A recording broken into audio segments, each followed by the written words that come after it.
nous allons étudier aujourd'hui le détail des comptes de résultats et en particulier les charges, c'est-à-dire, rappelez-vous, tous les comptes qui commencent par la classe 6, autrement dit par le numéro 6. Alors donc pour ce faire, on va d'abord voir les charges d'exploitation, puis les charges financières, puis les charges exceptionnelles, puis la participation des salariés aux fruits de l'expansion, puis l'impôt sur les bénéfices et assimilés. Autrement dit, conformément à ce que nous avons vu la dernière fois, nous allons étudier toutes les charges en détail. Ici, c'est les grandes, rappelez-vous, les grandes parties, d'accord ? Exploitation, financier, exceptionnel, participation, impôt sur les bénéfices.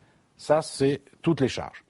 Donc, on va les reprendre en détail. Donc, parmi les charges d'exploitation, donc, vous vous souvenez, les charges, ça commence par 6. D'accord. Quand je dis que ça commence par 6, le compte 6. Ici, nous avons d'abord les charges d'exploitation. Dans les charges d'exploitation, ce sont les comptes qui commencent par 60 jusqu'à 65, plus 681. Alors, je vous ai demandé d'avoir le compte de résultats détaillé dont nous avons parlé la dernière fois pour la foire devant vous, vous voyez. Donc, les charges d'exploitation, j'ai bien mis les comptes 60 à 65 plus le 681. Dans un vrai compte de résultats, le premier poste qui apparaît dans les charges d'exploitation, c'est le montant des achats de marchandises. C'est le compte 607. Pourquoi ? Parce que tous les achats commencent par 60. 6 les charges, 60 les achats. 607 achats de marchandises. Alors certains d'entre vous pourraient me dire, mais vous êtes gentil monsieur, mais pourquoi ils n'ont pas commencé par 601 ? Puisque 601, ça existe. D'accord. Alors là, c'est pas moi qui fais en vouloir, d'accord ? C'est le plan comptable qui a été fait comme ça. C'est-à-dire qu'on commence par convention dans un compte de résultats parmi les charges d'exploitation par les achats de marchandises. Donc c'est le compte 607. Alors qu'est-ce que c'est qu'une marchandise d'un point de vue comptable ? C'est un bien destiné à être vendu en l'état. Donc ça veut dire en français qu'il n'y a pas de transformation du bien dans l'entreprise avant la vente. On est bien d'accord ? J'achète une marchandise, je l'achète et je la revends en l'état. Attention dans les cas pratiques, des exercices ou dans le cadre d'un examen. Parce que selon ce que vous achetez et selon qui vous êtes ou quelle activité vous avez, pour certains d'entre vous, ça sera peut-être une marchandise, et on verra que pour certains d'entre vous, ça pourra être par exemple une matière première. Ce qui doit, faire la différence sans ambiguïté, une marchandise, c'est quelque chose que j'achète et que je revends en l'état, je ne la transforme pas. Je vous ai donné un exemple. Dans une librairie, l'achat de livres constitue un achat de marchandises. Elle achète des livres, elle revend des livres, elle ne les transforme pas. D'accord ?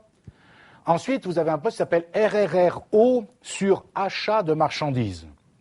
Alors, RRRO, rabais, remise, ristourne, obtenu, entendez, obtenu par l'entreprise. D'accord ? Et c'est le compte 609,7. Alors, vous avez vu la logique. 607, achat de marchandises. 609,7, RRRO sur achat de marchandises. Vous vous souvenez que je vous avais dit la dernière fois que ces RRRO viendront en moins du montant des achats. On en reparlera très en détail lorsque l'on fera le cours sur l'enregistrement des factures d'achat, parce que c'est là où ça intervient bien sûr. Comprenez déjà intuitivement que ces RRRO, rabais, remise, ristourne, vous comprenez, ce sont des rabais, remises, ristournes, attention, accordés par notre fournisseur et donc obtenus par nous et qui donc arithmétiquement viennent diminuer le montant du prix d'origine de la marchandise. Est-ce que vous me suivez ? D'accord ? Le prix d'origine de la marchandise, ça peut être 1 000 € et on m'accorde un rabais, une remise, une ristourne, par exemple, de 100 €. Est-ce que tout le monde est d'accord avec ça ?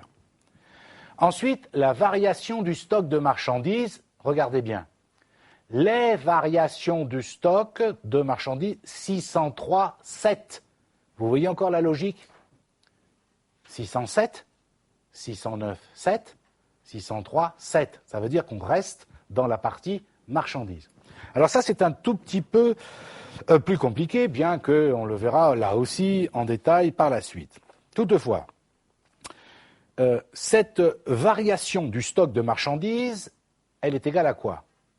Stock initial moins le stock final. Stock initial de marchandises, bien sûr, moins le stock final de marchandises. En abrégé, on dit SI moins SF. Et donc, vous comprenez bien que si je respecte la règle des signes, cette variation de stock, elle peut être soit positive, soit négative. Est-ce que vous êtes d'accord? Je fais stock initial moins stock final. Évidemment, quand je dis stock initial moins stock final, je parle en valeur, pas en quantité. La valeur du stock initial moins la valeur du stock final. En faisant ça, on est bien tous d'accord, encore une fois, ça peut être soit positif, soit négatif. Si SI moins SF, c'est positif, ça ira dans les charges sur la ligne variation du stock de marchandises avec le signe plus. Ça fait une charge en plus.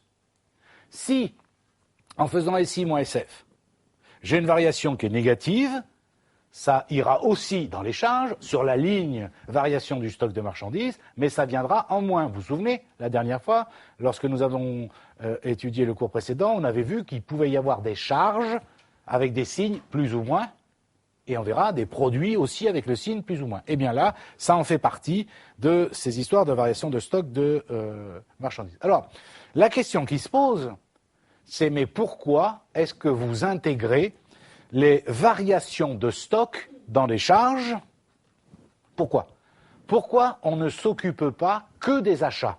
Est-ce que vous me suivez bien? Les achats, pour faire simple, c'est la facture qu'on reçoit de notre fournisseur. Pourquoi il n'y a pas que les achats qui sont considérés comme des charges? Eh bien, c'est très simple, ça c'est lié à la fiscalité.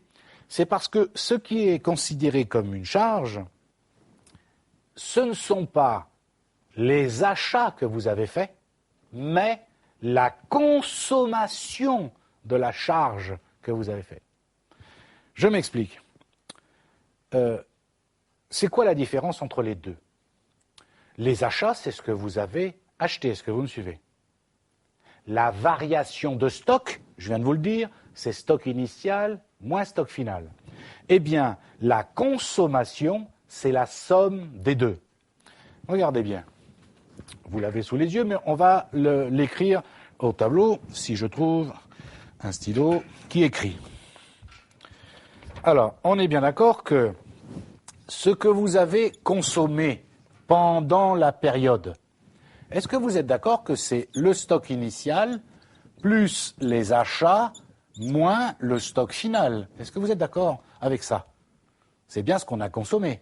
J'avais tant le 1er janvier, pendant l'année j'ai acheté tant, il me reste tant de stock final à la fin, c'est bien ce que j'ai consommé. Est-ce que vous êtes d'accord? Eh bien, regardez bien, ça, si je le découpe, j'ai le droit d'écrire que la consommation, c'est égal à, pas besoin d'un doctorat, hein, je vous rassure, les achats, et regardez bien, plus, je peux ouvrir la parenthèse, le stock initial moins le stock final. Ce qui est écrit en dessous, c'est la même chose que ce qui est écrit en haut. Eh bien, c'est ça qui apparaît dans un compte de résultat. Vous avez bien une ligne qui s'appelle achat de marchandises, et en dessous, qu'est-ce qu'on a dit?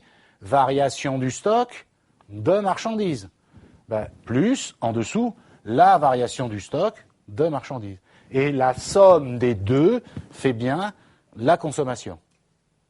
Donc, pour avoir la consommation, on prend en compte deux éléments, les achats plus la variation de stock. Et sachant bien que la variation de stock, je respecte la règle des signes, et donc elle sera soit positive, soit négative. Est-ce qu'on est d'accord? Alors, je vous ai donné deux exemples dans le cours, évidemment pour bien vous montrer que ça peut être positif ou négatif.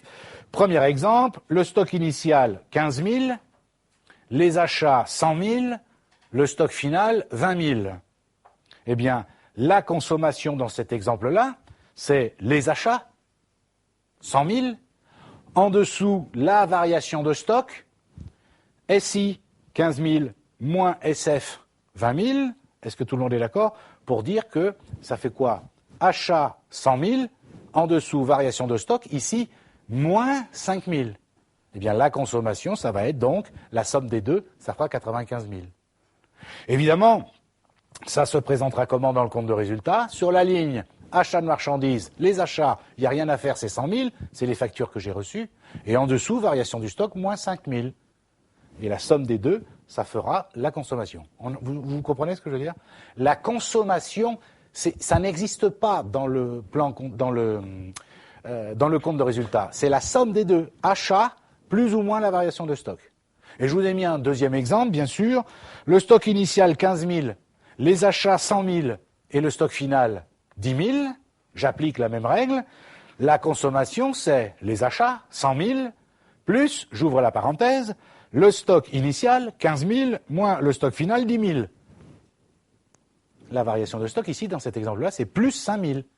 Eh bien, la consommation, ça sera la somme des deux. Les achats, 100 000, plus la variation de stock qui, ici, est positive, donc plus 5 000. Et on est d'accord sur le principe ?